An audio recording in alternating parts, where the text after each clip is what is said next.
This is the Young Family Podcast. All right, everybody, and welcome back to the Young Family Podcast. It's your host, E. Young. I'm joined, as always, by my co-host, the tiny baby Carol. What's up, tiny baby Carol? What's up, E. Young? Living large. So this week's episode, we're going to be talking about naps for your little ones. I've got a hot take on naps that I want to talk about. TBC does as well, so we're going to be socking that to you. And for the second half of the episode, we're going to be talking about a little anecdote, something that happened to the Young family yesterday pertaining to the beaches here in Florida. Carolyn, you know, it's actually made national headlines that the beaches have reopened in Florida. And so yesterday, we went to go literally test the waters, right? But we're going to be getting into how that wound up going for us because, as with most things that we share on this show, it was kind of a comedy of errors. Not only that, there's some misconceptions, but stick around till the end of the episode. We're going to talk about that a little bit more. But to kick things off, TBC, I know that there was a very pointed reason why I wanted to talk to our parent listeners about little ones taking naps. But before we get into my viewpoint on what naps are all about, you said you wanted to share a couple of things on the topic. So what is your stance on little ones taking naps? Well, I just wanted to start off by saying, or kind of giving a little bit of a background of where we are at. So we are currently at home. We've been home for about a month. When Jackson was in daycare, his classroom was still taking naps. So, you know, Riley would nap, Jackson would nap roughly around the same time at school. And then when the kids got home, because of the nap, Jackson would sometimes nap, 2:30 or later. So he would maybe, end up falling asleep at like 8:30, 9, sometimes a little bit later, depending on, how much of a struggle he wanted to fight that night.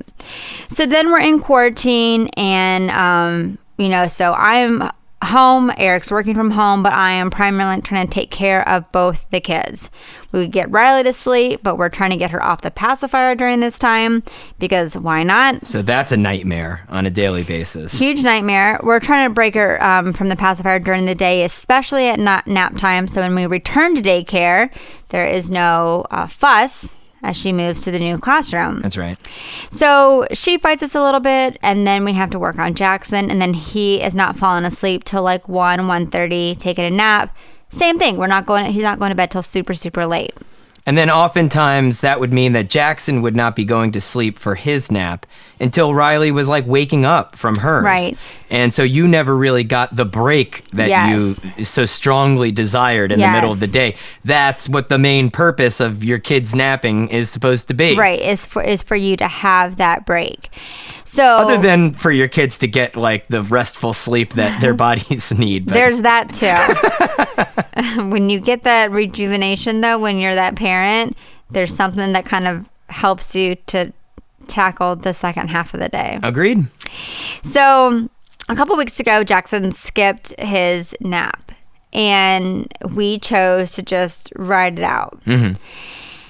And ever since then, I think that our lives have technically gotten a little bit easier. And here is why. So we get Riley to sleep, and then once Riley is asleep, we tell Jackson he has to have a quiet time, between 1 hour and an hour and a half of quiet time in his room. He can play games, it's all like independent play. He could watch an iPad, watch like a movie, but he has to play in his room by himself. Mm-hmm. So that way I have the hour to an hour and a half where I can close my eyes, rest, take care of some stuff in the living room while both of my kids are having quiet time. That's right. Then, Jackson gets up from his quiet time. Riley gets up from her nap. We coast through the end of the day. And then, guess what, everybody? Jackson is tired at like a normal time.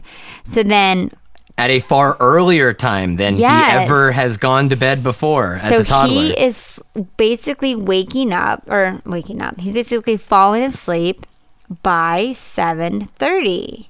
So then here in the springtime, the sun is still out. Yeah, that almost backfired like last week. We feel like we have our whole lives ahead of us at that point. Yeah, I mean, I'm telling you what, you always said, oh, naps, like, just kind of like trap you. But I feel that because we've been at home and we've been able to control the situation, him kind of skipping the naps has really opened it up, because I'm winning here, because I get the quiet time during the day. And then he's asleep at like 7:30. Here's the thing about quiet time versus trying to get him down for a nap, is that quiet time, you can start with the snap of a finger. Whereas ready, go. Yeah, and he's kind of into it because it's a new thing. It makes him feel like a big boy, and there's this element of independence to it. He is all about his quiet time right now. So the minute that Riley gets or falls asleep for her nap, then you get Jackson's quiet time started. Boom, you're childless. Like you said, the rest and relaxation commences at the time where you want it to, versus like, oh, okay, Riley's asleep now let me fight with Jackson for an hour and a half for him to take a nap, so he eventually falls asleep at 2:30, and then he's not going to be asleep until 10:30 that night. So that was my entire stance and why I wanted to bring this up on the show. This is a PSA to parents out there that are listening that have kids that are kind of on the cusp of whether or not they are going to need that big midday nap anymore.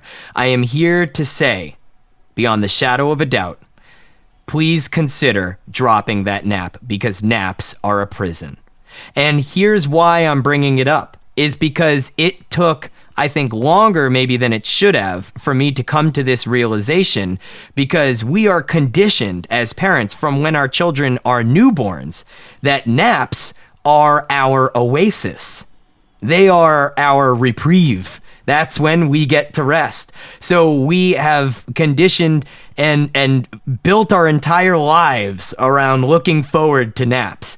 So it's a hard sort of paradigm shift to make, that like, well, naps are so awesome because that's the only time that I get to rest, and then the kid gets to rest, and then they're more rejuvenated, and they're not going to be such a jerk for the second half of the day or whatever. But you've got to switch it. You got to flip it and just be like, but what if we didn't?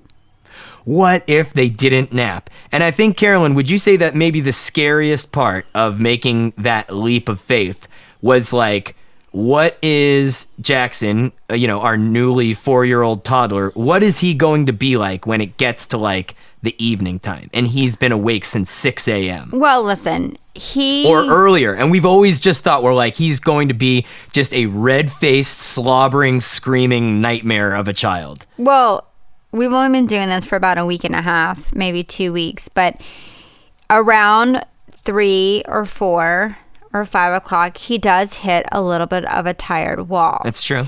And if he wakes up before 6, we always try to get him to go back to sleep in the morning time. But he definitely hits that wall where he's like, I want to go to sleep. I want to lay down. And, he kind of has maybe like a 30-minute where he's kind of like whiny and pouty. And then he kind of gets over that hump and he kind of gets like a second wind to cruise until bedtime. But I think that, if you are on the fence about whether or not your child is kind of, ready to drop that full nap, it's like... Drop it like it's hot. I would encourage you to drop it, but implementing some type of independent play where it's like they still have to have a quieter hour to themselves where you can kind of take a break and they can play. Yes. And, we always tell Jackson, if you're tired, then go to sleep. Like, take a nap. No big deal. But if you just want to have quiet time, then, Because that would still be a win for us. If we walked into his room when he's supposedly on quiet time and we found that he had put himself to sleep for a nap, All right. Like, I'll take that too. That's an improvement upon the way that what it used to take for us to get him to go to sleep. So I agree with you. It's really, it's wins all around. And then, the final element of it, I think, is that when daycares do open back up and, Jackson is set to go to VPK in the fall, right? So that is the voluntary pre-kindergarten program here in the state of Florida.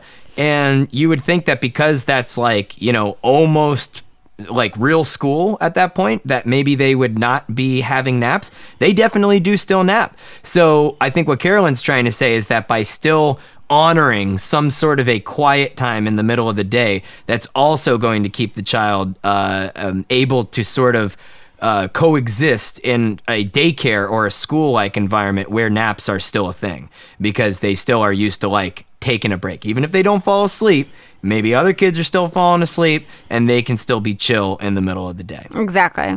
So anyway, drop the naps. That's all I'm trying to say. Naps are a prison. If they're on the cusp. Yeah, they're a prison. Just like I'm trying to shake you people with your kids that are on the cusp right now through the podcast and telling you, drop it. Anyway, let's move on to the outside world.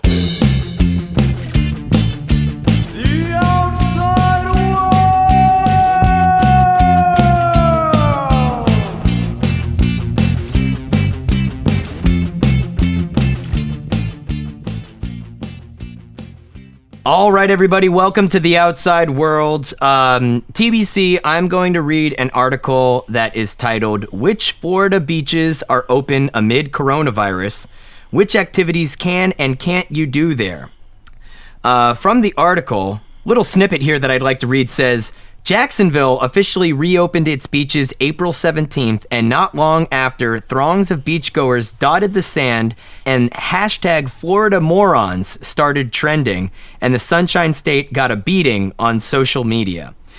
So basically, we have heard here in Florida, and as I mentioned at the top of the show, it made national headlines, that Florida has reopened its beaches, because even during the stay-at-home order here in Florida, there's always been the exceptions of being able to do outdoor activities. So I think the angle on why beaches are open is not just because we feel like partying nonstop here in Florida, though some people might be interested in that aspect of it, but I think people are approaching it from more along the lines of well, I can go hiking through the woods. Why couldn't I go and take a legal walk on the beach, right? Mm-hmm. So anyway, we hear about the beaches reopening, and we live about an hour away from Cocoa Beach, right? That's the closest beach to where we are here in Central Florida. And the article here from the USA Today says, Cocoa Beach is one of the beaches that's open. The Brevard Beach on Florida's east coast that's minutes from Port Canaveral and home to the Cocoa Beach Pier is open. What you can do, so long as you practice social distancing and are not in a group of 5 or more people, you can walk or jog, sunbathe, sit in a beach chair, and do recreational activities. That's basically where I stopped reading. You can't swim. Also, underneath it, it says here, what you can't do. Park your car in beach parking. What? Are you serious, Eric? You're just now telling me this? On the air. Fuel to my fire from yesterday.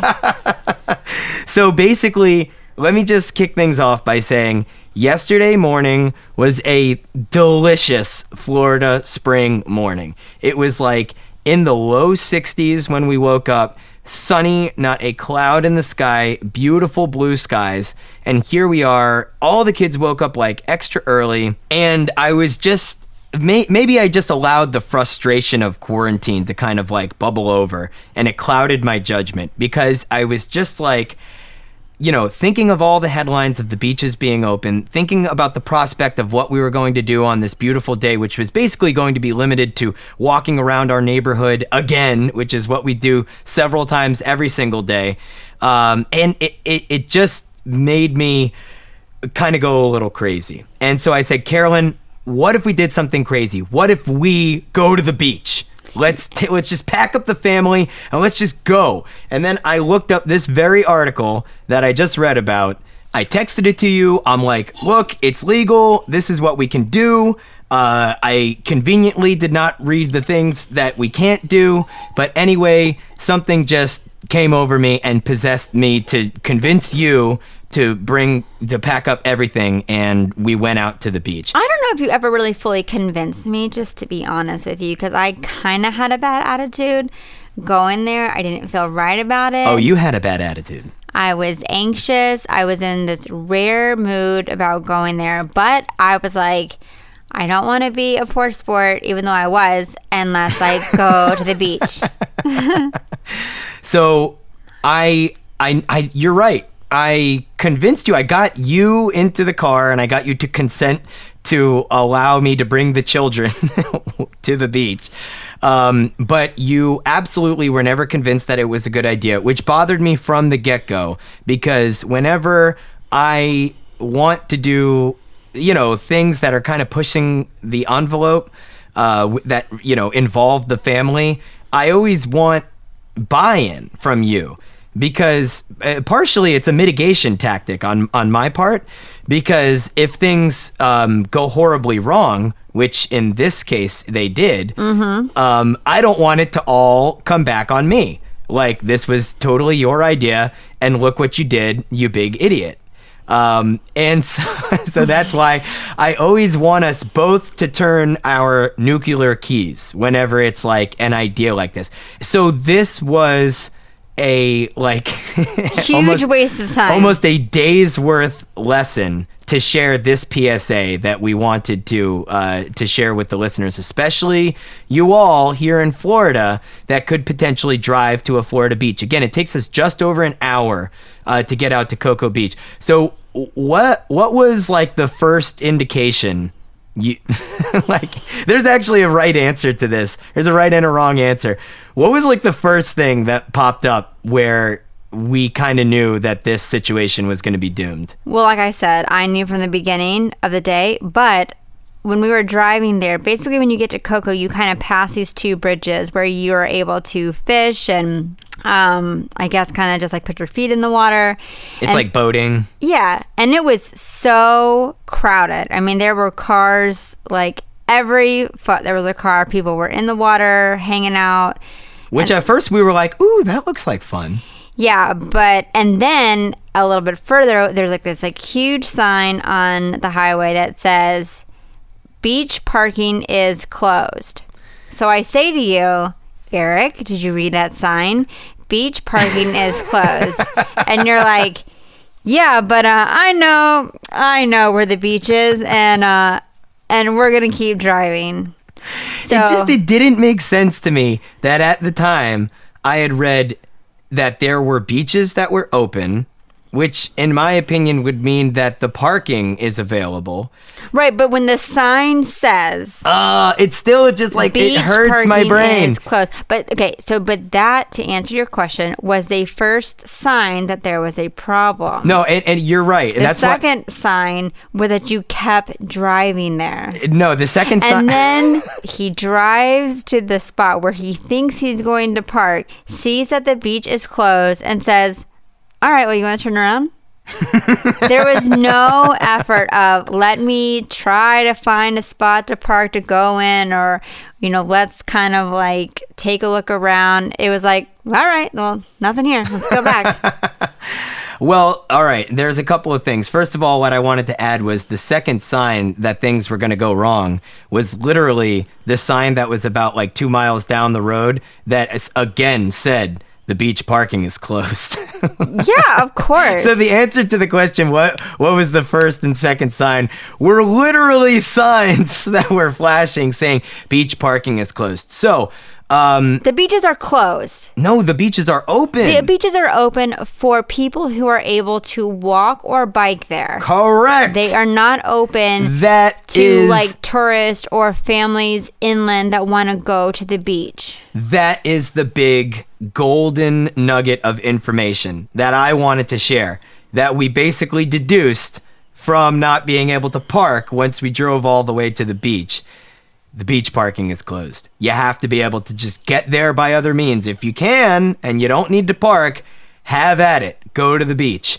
But but when you can't park, especially when you have a family, that's a big barrier. But I will say that I saved the day.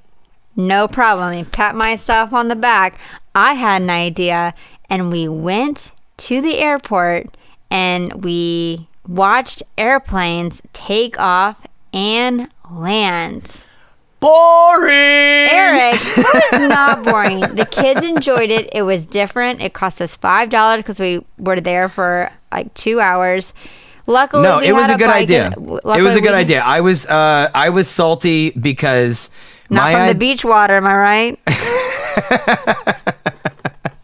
All right. No, I deserve that.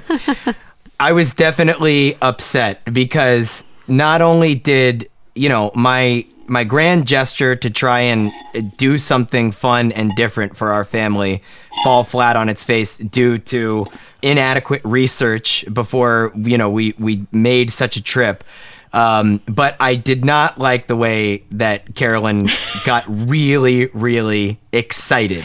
Once we realized that the beach was not going to pan out and that we were not going to have fun, Carolyn basically danced on the grave of the idea of having a beach day as a family. Listen, I admit that I did kind of turn a positive corner when it failed. But anyway, so with that, TBC, let's wrap up today's episode. And why don't you tell everyone where they can find us online? You can find us at bit.ly/youngfamilypodcast. All lowercase. That's correct. And on behalf of the TBC and myself, we're saying deuces until next time, and bye!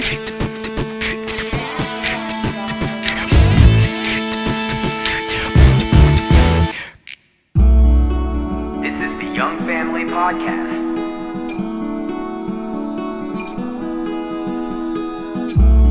This is the Young Family Podcast.